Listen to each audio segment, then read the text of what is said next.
یو سړی و زهره ابن حوبه نومید، یو بل کافر جالینوس نومیده، د عمر صاحب خلافت و.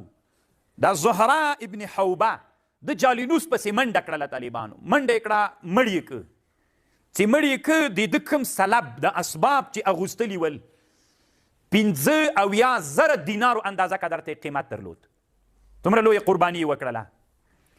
د دوی د جنگ مشر چې و هغه دی راوغوښته او سعد رضی الله عنه، سعد ابن ابي وقاص رضی الله عنه، هغه د زهره ابن حوبه راوغوښت، وایي تا د ما بې اجازې جالینوس پسې ولې منډه وکړله؟ ولې دې بې ما بې اجازې مړ که؟ کوم اسباب چې ول هغه ټول سعد ابن ابي وقاص رضی الله عنه ترې واخیستل، ده ته یې ورنه کړه. خو دا ډېر لوی کافر و. نو هغه ورته ویلې څه ورته وایي دی. عمر رضی الله عنه خبر سو. عمر رضی الله عنه هغه ته خبر راولیږه د سعد رضی الله عنه ته چې ته د زهره ابن حوبه هغه بأس و قوت و شجاعت مه ماتوه.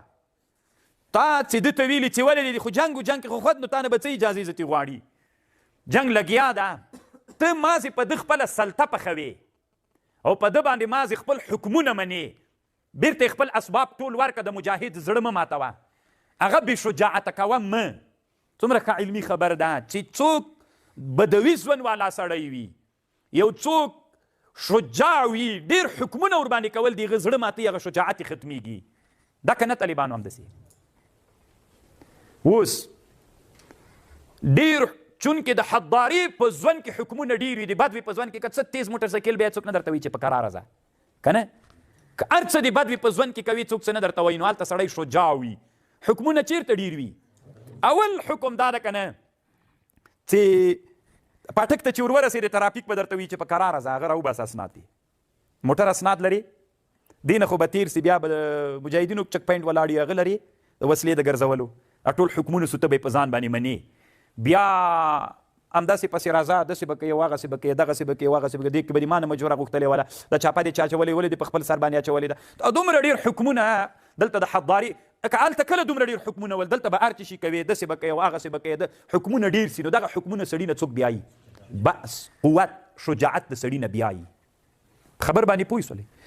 تر ټولو نه ډېر مضر د انسان مجاهد د بدوي شجاع او د بأس سړي ته طالبانو ډېر لوی هغه دا ده چې هغه ته جزا ورکړي.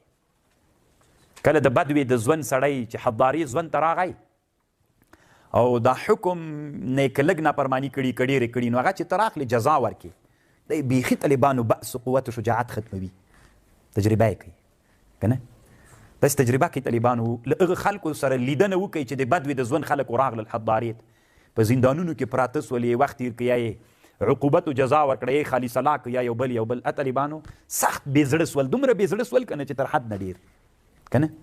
چا مثلا په ټپرۍ باندې شروع کړې، دلته یې خرڅوي، څوک طالبانو دکانداري شروع کړله، چا موټرواني شروع کړله، ځکه هغه شجاعت ماده پکې ختمه سوله.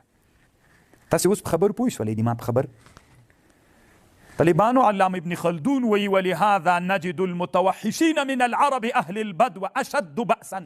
تر څو چې کوم خلک په بدوه کې ډېر سخت وي، هغه بدوه هم درې قسمه وه طالبانو، کلیوالي بدوه وه، د میږو والا بدوه، د اوښانو، تر ټولو نه ډېره د اوښانو بدوه وله. ځکه د اوښانو بدوه بیا دومره لرې اوسېږي که نه چې بیخي دشتو ته سي، چې انسانانو هلته هېڅ څرک نه لګېږي، نو وحشیت پکې ډېر راپیدا سي. تر څو چې انسان کې ډېر وحشیت او بدوه موجوده وي، هغه تر ټولو نه په جنګ کې ډېر سخت وي، سخت کلک عزم لري، ماتېږي نه په جنګ کې، که نه؟ موږ افغانستان کې لیدل طالبانو، که نه؟ یعنې صحیح ده موږ مسلمانان ولو جنګ مو په مقاومت کوو، خو بعضې خلکو کې چې بد و طالبانو ډېره سخته وله، بیخي تر مرګه پورې داسې جنګېدل، که نه؟ بل به داسې شیله غوندې کوله، بیا لږ د حداري د ژوند خلکو به شیله کوله، د بدوي د ژوند خلکو به وچ په زور باندې کار کوو، که نه؟ خو څه وخت د دوی دغه د بدوي د شجاعت و بأس ختمیږي؟ حکمونه ډېر سي، حداري ته راسي او په حداري کې حکمونه پرې ډېر سي. خبر پوهېږي؟ نو باید طالبان تنها د حداري ژوند هم سړی له شجاعت نه خالي کوي. باید موږ طالبانو په دې فکر وکړو، د موږ د بأس خلک چې ول طالبانو ډېرې حداري ته هم را پرېنږدو. داسې انسانان بیا موږ نسو پیدا کوی. ګوره دا کتاب د سیاست کتاب ده، پوهېږئ تاسې په خبر؟ د سیاست ولۍ کتاب ده. د بدوي خلک باید موږ حداري کې پرېنږدو، او که پرېږدو یم طالبانو ډېرو حکمونو لاندې نه کړو. زه خو طالبانو دا نظامی محکمه چې د دین زموږ د مجاهدینو هغه بأس و شجاعت ډېر ختم کړی. صحیح د وي دی چې ظلم ونه سي، خو طالبانو دومره کلکې رانیول چې مازې یوه څاپېړه چاته ورکړم نظامي محکمې ته تلل. دا طالبانو علمي له لحاظه دا د مونږ سیاستولۍ ته تاوان کوي. کوي یې کوي نه کوي پوښتنه وکوي، کړې ده کوي نه ده کړې طالبانو. مونږ چې سیاستولۍ کوو طالبانو باید مونږ علمي سیاستولي وکړو. بد ومو حضاري ته رانولو. د بدوي خلک د بأس د جنګ خلک مو څوک نه کړو، ټول د جنګ خلک نه ول که نه. داسې ټوکه به وکړو طالبانو دا حکومت کې چې د امارات کې نن ولاړ دي دومره ډېر خلک دا ټول جنګیان ول. هسې طالبانو تورې د لالا وهي مړی به عبدالله وي ډېر داسې ستا د بأس خلک مو طالبانو د تورو خلک مو ځان ته خلک ول. هغه د تورې او د بأس په قوت باندې باید پاتې سي. څنګه پاتې کېږي؟ حضارې ته یې مرولئ که نه. د قولي اردوګانې او دا شیان طالبانو باید په بدوه کې جوړې سي. او بل دا د طالبانو چې په هغوی ډېر حکمونه مه کوئ. نظامي محکمه دې خالص دوی ته جوړه کړې ده. مازې یو سړی په څاپېړه ولا راسه حاضر سه، نو د سړي زړه ماتوي قوت. بیا دا خو څه کوي؟ مازې بندي کړي ور واچوئ. دا د چا څوک ختموي؟ شجاعت و قوت ختموي طالبانو. موږ به تک څوک کوو په سیاستولۍ کې؟ او رښتیا وایي طالبانو چې دی کمې خبرې کوي، خوند کوي که نه کوي؟ دی څه وایي؟ وایي په حضارې کې حکمونه دومره تاثیر کوي د سړي بأس و قوت ختموي، دومره تاثیر کوي. کوم ماشومان چې له اول نه د تربیت میدان ته ورلیږي له حکمونو سره بلد سوي، هغه ماشومان تر ټولو نه ډېر بې زړی بیا که نه. چې یو علمي درسګاه ته واړه ماشومان ورلیږي که نه. تاسې که فکر وکړئ طالبانو د کورونو کې پلرونه دوه قسمه وي. وایي ماشومان ډېر مه وهه، بعضې هوښیارې زړې ښځې یا زاړه داسې وایي ماشومان ډېر مه وه بې زړه کېږي. لکه دا حکم پې مني عقوبت د طالبانو دا بې زړه کېږي. کوم ماشومان چې له ابتدا نه داسې علمي تربیتګاه ته ورلیږي، اسلامي علمي تربیتګاه ته ورلیږي چې له اول نه حکمونه شروع وي، کالي به دې داسې اغوستلي وي، سلام به داسې کوي، او دا حکمونه شروع سي له وړکېتوب نه. بیا دی چې ته ملا کېږي له پوهنتون نه وځي، دی بیا طالبانو سخت بې زړه وي چې اول نه. خو طالبانو پروا نه کوي علما وایي کله یو سړی دا بیا ابن خلدون مني چې دا ښه کار ده. علمي اسلامي تربیتګاه ته چې څوک ورلیږي نو هغه تر څو پورې چې طالبانو هلته بې زړه وي ښه ده. خو چې دین دې ور زده که دا دین بیرته ده ته څوک ورکوي؟ شجاعت ورکوي. په علمي میدان کې چې ادب څومره ډېر وي، ځکه طالبانو شجاع سړی بیا بې حیا ډېر وي که نه. شجاعان بیا ډېر، تر څو چې څومره سړی ډېر شجاع وي هغومره ډېر بې حیا وي. تاسې په دې به هم پوهېږئ که نه؟ دا هم یو حقیقت ده. څومره سړی چې بې زړه وي طالبانو هغومره حیاناک او حیي او ستیر وي.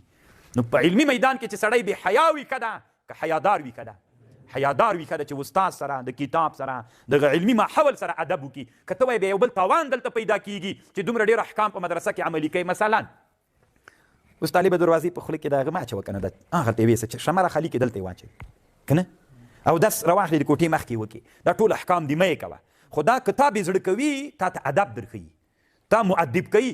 په علمي میدان کې د طالبانو دا آداب وي. ابن خلدون وایي ګوره د جنګ خلک باندې ډېر احکام مه عملي کوه، ډېر حکمونه مه ورته کوه. د هغوی د بأس قوت بیا یو د بأس خلک د موږ د جنګ خلک ځان ته خلک وي، هغه باید په همغه وساتل سي.